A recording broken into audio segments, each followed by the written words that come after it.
Good morning, my dear students.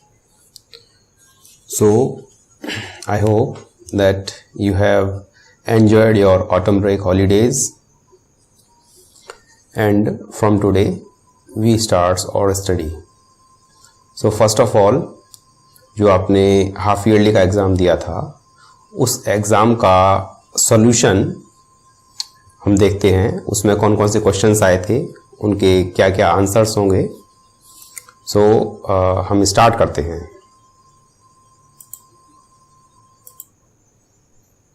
So this is question paper for class 6. यहाँ पर class 6E लिखा है, इससे कोई मतलब नहीं है, ये क्लास 6 के लिए है. All the sections of the class 6 A B C D E और F. ओके, सो हम स्टार्ट करते हैं. जब क्वेश्चन पेपर स्टार्ट होता है इसमें आपको name and admission number, class and section और रोल नंबर डालना होता है. उसके बाद यहाँ क्लिक करते हैं स्टार्ट क्विज. तो क्वेश्चन पेपर स्टार्ट हो जाता है and this is our first question. The planet known as the earth's twin. वो प्लैनेट जिसे अर्थ का ट्विन कहा जाता है, वो प्लैनेट क्या है, उसका नाम क्या है? जुपिटर, सैटर्न और Venus. So we have studied in the first chapter of geography, जिसमें हमने सोलर सिस्टम पढ़ा था. उसमें हमने देखा था कि the planet Venus it is known as the earth's twin because it is like the earth. बिल्कुल अर्थ की तरह है, इसका साइज लगभग अर्थ की तरह है एंड इसकी काफी सारी चीजें जो है अर्थ से मिलती हैं. That's why Venus is referred as earth's twin. Okay, and this Jupiter, this is the largest planet of the solar system. Okay, and this Saturn, this is also a bigger planet than earth. So answer for this question is Venus. Venus is the planet known as the Earth's twin. Now we'll move to second question. Second question is the Antarctic Circle is located in. Antarctic Circle Northern Hemisphere में located है, southern hemisphere में located है या eastern hemisphere में located है. सो इसकी location बतानी है कि ये अर्थ के किस पार्ट में लोकेटेड है. So Antarctic circle is located in southern hemisphere. It is located in southern hemisphere. यानी जो अर्थ है, suppose this is earth and this is the equator, जो कि अर्थ को दो बराबर पार्ट्स में डिवाइड करता है. Okay, so this circle and in southern hemisphere this circle and this is the line of tropic of cancer and this is the line of tropic of capricorn. So this circle, इसकी value 66.5 degree होती है northern hemisphere में. This is Arctic circle. Okay, and this is Antarctic circle. So यहाँ पे antarctic circle के बारे में पूछा है. So this is Antarctic circle. It is located in southern hemisphere. ये नॉर्दर्न हेमिस्फीयर हो गया इतना, और इसके बाद इतना, ये southern hemisphere. Okay, so this is answer for second question. Now we'll move to third question. आपको एक बार इसकी लोकेशन भी दिखा देते हैं. This is season, just yes you can see here. This is Antarctic circle. Okay, and here this is south pole. This is Antarctic circle and this is Arctic circle. 66.5 degree north में होता है ये Arctic circle and ये Antarctic circle this is in 66.5 degree south. So this is the location of both the circles. This is Tropic of Cancer and this is Tropic of Capricorn. So we'll now move to our next question. Question number 3. The cycle of the season is caused due to. अर्थ पे जो cycles of seasons होते हैं, जो मौसम जो change होते हैं, ये क्यों होते हैं? What is the reason for this? Distance from moon, revolution of earth या gravitation? So answer for this question is revolution. Okay, जो अर्थ सन के चारों तरफ जो चक्कर लगाती है and it is tilted from its axis, अपनी एक्सिस पे ये कुछ झुकी हुई है और सन के चारों तरफ जो रिवॉल्यूशन लगाती है, जो रिवॉल्व करती है, इसकी वजह से अर्थ पे जो डिफरेंट सीजन्स होते हैं ये आते हैं. गर्मी आती है, सर्दी आती है. ओके, इस तरीके से ये सीजन जो चेंज होते हैं they are due to the revolution of earth. Okay, और अर्थ के रोटेशन की वजह से दिन और रात होते हैं. Day and night are caused by the rotation of earth, and cycle of season is caused due to the revolution as well as tilted of the earth from its axis. Okay, so you can also see, आपको diagram में भी दिखा देते हैं.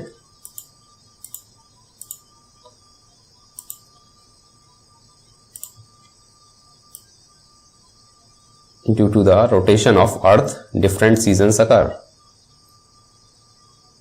You can see here, this is the revolution of earth. सन के चारों तरफ ये चक्कर लगाती है, रिवॉल्व करती है, और उसी वजह से ये डिफरेंट सीजन्स होते हैं. Here you can see autumn. Okay, here this is winter solstice 22nd December को.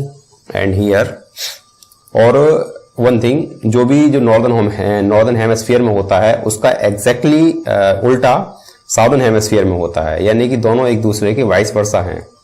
Okay, so this is revolution of the earth and seasons.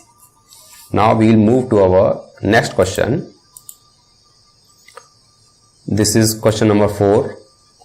A compass is used to. Compass का use किस लिए होता है? So all we know that compass is used to find the main direction. Okay, directions को find करने के लिए direction बताती है कंपास. कंपास का यूज होता है. Now our next question is megaliths which are found in South India refer to.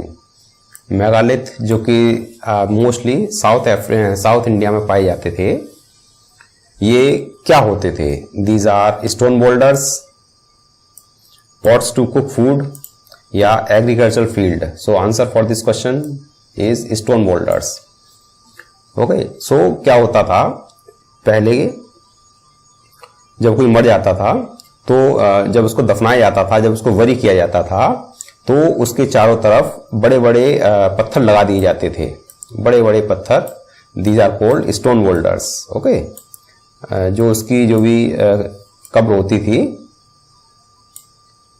तो उसके चारों तरफ बड़े बड़े पत्थर लगा दिए जाते थे. These are called stone boulders. Okay, ये इस तरीके से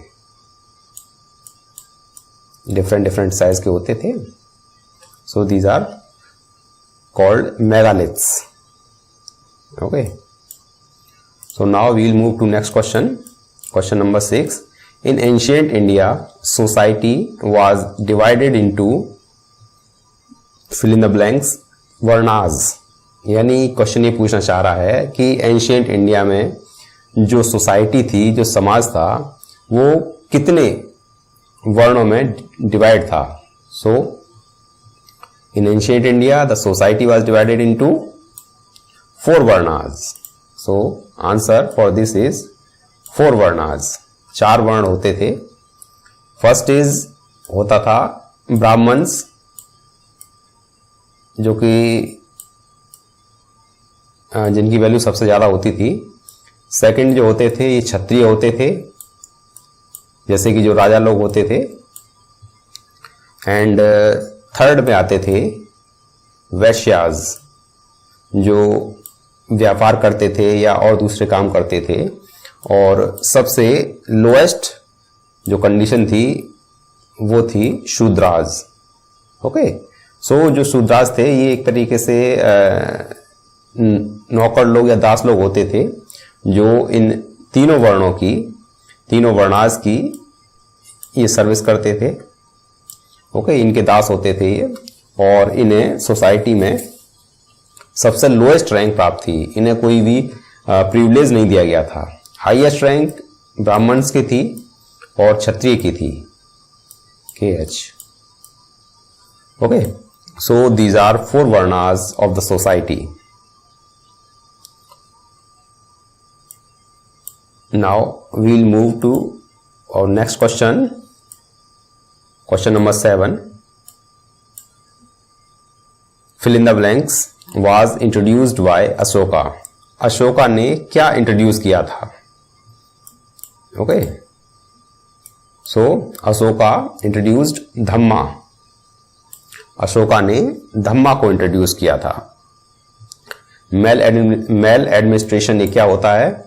मेल एडमिनिस्ट्रेशन मीन्स जिसका जो एडमिनिस्ट्रेशन है, जिसका प्रशासन जो है वो अच्छा नहीं हो। तो ऐसा नहीं था कि अशोक का एडमिनिस्ट्रेशन मेल एडमिनिस्ट्रेशन था। ओके, सो ये बहुत ही अच्छा एडमिनिस्ट्रेशन था इनका। So answer for this question is only dhamma. Okay, so जब कलिंग का बैटल हुआ था, जिसमें अशोक ने कलिंग पे अटैक किया था उसको कैप्चर करने के लिए, तो इस बैटल में काफी सारे जो सोल्जर्स थे, काफी सारे जो सैनिक थे वो इसमें मारे गए थे। तो इस नरसंहार को देख के, इस मैसेकर को देखकर अशोक ने बैटल को कभी भी दोबारा ना करने का फैसला लिया। और उसके साथ ही अशोक ने बुद्धिस्ट रिलीजन ये ग्रहण कर लिया था। Okay, Buddhist religion. और इन्होंने फिर धम्मा स्टार्ट किया था। Dhamma it was basically code of conduct था और बुद्धिस्ट रिलीजन पे आधारित था, जिस लाइक जानवरों की हत्या ना करना। ओके, जो भी और भी कई सारे नियम थे। और फिर इसके लिए काफी सारे ऑफिशियल्स को भी नियुक्त किया था, जैसे कि धम्म महामात्र को नियुक्त किया था। ये अपने राज्य में, ये अशोक के राज्य में जो भी प्रजा होती थी उनको इसके बारे में, धम्मा के बारे में बताते थे, देखते थे कि कहीं कोई जो पर्सन्स हैं वो सही तरीके से बिहेव कर रहे हैं या फिर नहीं कर रहे हैं। इस तरीके से अशोक ने कई सारे लोगों के हित के लिए कार्य किए थे। And we know that Ashoka was a great emperor. Oh, so we have done this question, and now this is question number 8. Harappa was the first city to be discovered in the Indus Valley Civilization. Indus Valley Civilization में discover होने वाली पहली city Harappa थी। Okay, so this statement is true or false, ये बताना है। So this statement is true. जो Indus valley civilization है, this is also called Harappan civilization. Harappan civilization भी इसको कहा जाता है। क्यों कहा जाता है? Because in this civilization the first city that was discovered was the Harappa. उसके बाद कई सारी सिटीज धीरे धीरे डिस्कवर हुई। हड़प्पा, मोहनजोदड़ो, कोटदीजी, आमरी, लोथल, कालीबंगा। ओके, इस तरीके से काफी सारी जो सिटीज हैं ये डिस्कवर हुई। So, but the first city was Harappa and it was discovered in 1921. Although ये जो डेट है ये कोई जरूरी नहीं है कि 1921 में डिस्कवर हुई, लेकिन इंपॉर्टेंट ये है कि फर्स्ट सिटी जो थी ये हड़प्पा थी। And answer for this question is true. ये स्टेटमेंट सही है। Okay, so we have done this question number 8. Now we will move to question number 9. Fill in the blanks is considered the father of Indian Constitution. Indian constitution का father किसे माना जाता है? So I think इस question का answer सभी को मालूम होगा कि doctor Bhimrao Ambedkar is considered as the father of Indian constitution. Indian constitution का फादर डॉक्टर भीमराव अंबेडकर को माना जाता है। इन्होंने ही जो पूरा ड्राफ्ट था कॉन्स्टिट्यूशन का वो तैयार किया था and he was the head of the drafting committee. जो कॉन्स्टिट्यूएंट असेंबली बनी थी उसमें जो ड्राफ्टिंग कमिटी थी, ड्राफ्टिंग कमिटी, सो इसके हेड ये डॉक्टर भीमराव अंबेडकर ही थे। इन्होंने पूरे जो इंडियन कॉन्स्टिट्यूशन था उसका ड्राफ्ट पूरा तैयार किया था। That's why he is referred to as doctor Bhimrao Ambedkar. And one thing more, he is from the Mahar caste, Mahar caste से थे। It was considered as a lower caste, उस समय लोअर कास्ट मानी जाती थी, महर कास्ट। और इन्होंने जो हरिजन हैं उनके उत्थान के लिए काफी सारे कार्य किए थे। So this is the answer for this question. Now we will move to question number 10। In present time India has monarchy, democracy या oligarchy? So we know that India has democracy. Answer for this question is democracy. Okay, monarchy क्या होता है? Monarchy वो होता है जिसमें कोई king या फिर क्वीन होती है, किंग या क्वीन होती है जो कि पूरे अपने राज पे राज करती है। डेमोक्रेसी में क्या होता है? डेमोक्रेसी में इलेक्शंस होते हैं, जैसे हमारे कंट्री में इलेक्शंस होते हैं एमएलए के लिए या फिर एमपी के लिए। MLA that is referred to as member of legislative assembly. Okay, MP this refer to as MP, this refer to as member of parliament. Okay, तो ये एमएलए जो होते हैं ये जो स्टेट की लेजिस्लेटिव असेंबली होती है उसमें इलेक्ट होकर जाते हैं, और जो एमपीज होते हैं ये पार्लियामेंट में इलेक्ट होकर जाते हैं, पार्लियामेंट में। Okay, so MLA and MP, और उसके बाद ग्राम पंचायत के भी चुनाव होते हैं, इलेक्शंस होते हैं उनके। सो इंडिया प्रेजेंट टाइम पे हैज डेमोक्रेसी। ओके, ओलिगार्ची ये इंडिया में नहीं होता है और ना पहले होता था, ये वेस्टर्न कंट्रीज का एक सिस्टम था। Okay, so answer for this question is democracy. So we have done this question and we have completed section A of this question paper. इस section A में ये पूरे 10 questions जो थे ये 1 मार्क्स के थे। अब सेक्शन B आता है जिसमें भी 10 questions हैं, लेकिन इसमें हर एक questions 2 मार्क्स का है। ओके, इसमें 10 questions थे सेक्शन A में जो कि 1 मार्क्स के थे। Here you can see the instruction. Each question carries 1 mark. Okay. अब section B आता है। This is section B और इसमें हर question 2 marks का है। So first question, that is 11th question of this question paper is, first cities in Indian subcontinent developed on the banks of fill in the blanks river and its tributaries।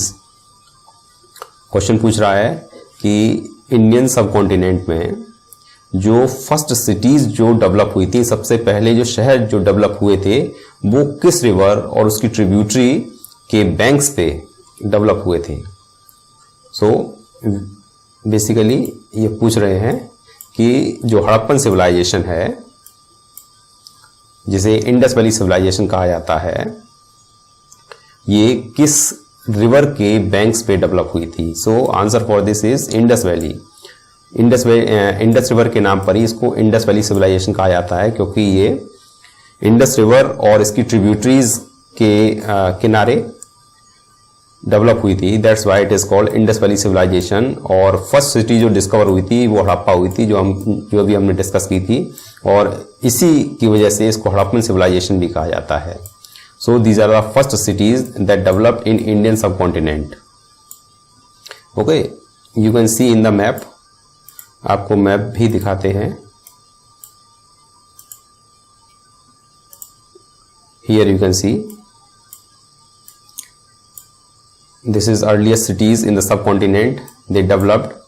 This is the river Indus, इसको mark कर देते हैं। This is river Indus. Okay, here you can see this is river Indus. This is river Indus, and here this is Mohenjodaro, Chanhudaro. इस तरीके से काफ़ी सारी cities हैं। And here this is Ravi river, जो कि इंडस रिवर की एक ट्रिब्यूटरी है, और इसी पे सबसे पहली सिटी जो डिस्कवर हुई थी हड़प्पा, ये है। दिस इज रावी रिवर, और this is river Chenab, this is Jhelum river. All these are tributaries of Indus river. Indus river की ये सब ट्रिब्यूटरीज हैं। This is Beas and this is Sutlej. Okay, so ये डिफरेंट ट्रिब्यूटरीज हैं इंडस रिवर की, और इन्हीं के बैंक्स पे डिफरेंट सिटीज ये डेवलप्ड हुई थी। So we have done this question. Now we will move to our next question. Question number 12,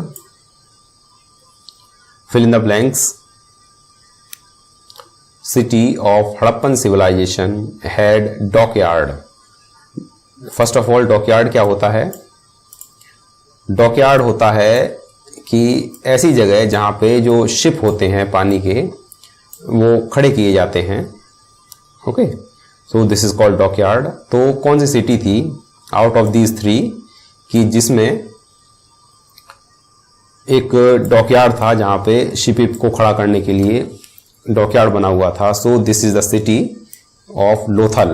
Lothal city में डॉकयार्ड था। You can see in the diagram, आपको डायग्राम दिखाते हैं किस तरीके का वो डॉकयार्ड था।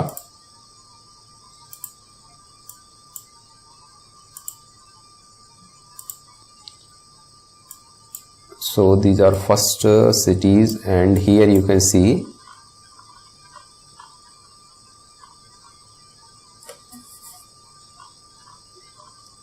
dockyard.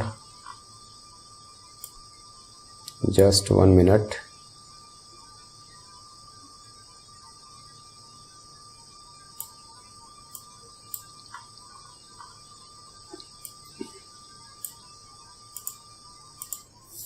So here you can see this is dockyard, जो कि लोथल सिटी में बना हुआ था। लोथल जो कि इस समय गुजरात में है। सो दिस इज डॉकयार्ड, और यहीं से ये एक जो रिवर थी, रिवर में मिलता था, और उसी रिवर के सहारे यहाँ से जो है पोत, जो शिप्स थे, पानी के जो शिप्स थे, ये अरेबियन ओशियन में चले जाते थे, दैट इज अरेबियन सी में चले जाते थे। So this is dockyard. Okay, you can see this is a dockyard at Lothal. Okay, so we have done this question number 12, and this is the first part, and we'll do the next half of this in the second part. Okay.